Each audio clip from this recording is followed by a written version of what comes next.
Oke baik, Assalamualaikum warahmatullahi wabarakatuh.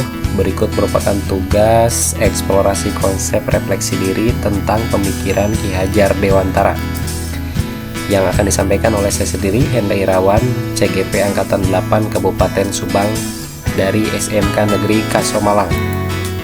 Eksplorasi konsep tentang refleksi diri pemikiran Ki Hajar Dewantara. Yang pertama, intisari pemikiran Ki Hajar Dewantara tentang pendidikan. Menurut Ki Hajar Dewantara, pendidikan dan pengajaran merupakan usaha persiapan dan persediaan untuk segala kepentingan hidup manusia, baik dalam hidup bermasyarakat maupun hidup berbudaya dalam artian yang seluas-luasnya.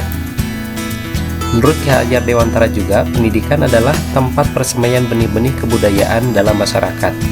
Selain dari itu juga, menurut Ki Hajar Dewantara bahwa untuk menciptakan manusia Indonesia yang beradab, maka pendidikan menjadi salah satu kunci utama untuk menciptakannya. Juga bahwa pendidikan dapat menjadi ruang berlatih dan bertumbuhnya nilai-nilai kemanusiaan yang dapat diteruskan atau diwariskan. Tujuan pendidikan menurut Ki Hajar Dewantara yaitu menuntut segala kodrat pada anak-anak agar mereka dapat mencapai keselamatan dan kebahagiaan yang setinggi-tingginya, baik sebagai manusia maupun sebagai anggota masyarakat. Selain dari itu juga menurut Ki Hajar Dewantara, pendidikan itu hanya dapat menuntut tumbuh atau hidupnya kekuatan kodrat yang ada pada anak-anak agar dapat memperbaiki laku dan tumbuh sesuai dengan kodrat anak tersebut. Menurut Ki Hajar Dewantara, beliau mengibaratkan bahwa peran pendidik seperti seorang petani atau tukang kebun, sementara anak-anak seperti biji tumbuhan yang disemai dan ditanam di lahan yang telah disediakan. Dalam prosesnya, anak diberi kebebasan, namun pendidik sebagai pamong dalam memberikan tuntunan dan arahan agar tidak kehilangan arah dan membahayakan bagi dirinya. Seorang pamong dapat memberikan tuntunan agar anak dapat menemukan kemerdekaan dalam belajar.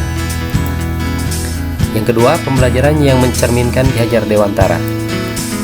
Menurut Ki Hajar Dewantara, dalam filosofinya, bahwasanya pembelajaran itu pertama harus memerdekakan dan berpusat pada murid. Yang kedua, mengikuti perkembangan zaman. Yang ketiga, tidak bertentangan dengan nilai-nilai kemanusiaan.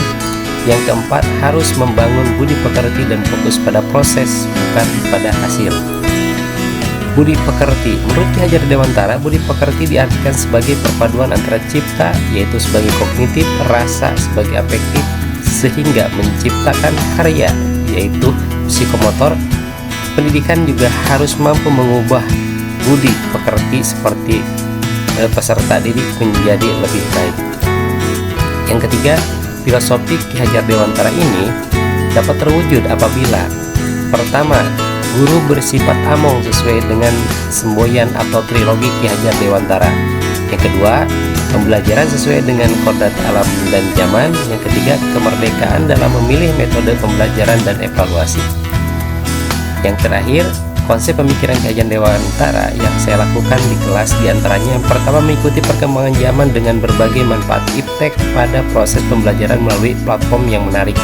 Yang kedua, sistem among dengan memberikan kebebasan kepada peserta didik menemukan sumber belajar seluas-luasnya untuk menemukan pengetahuan baru baik secara individu maupun kelompok. Nah, demikian yang bisa saya paparkan tentang filosofi Ki Hajar Dewantara. Terima kasih. Assalamualaikum warahmatullahi wabarakatuh.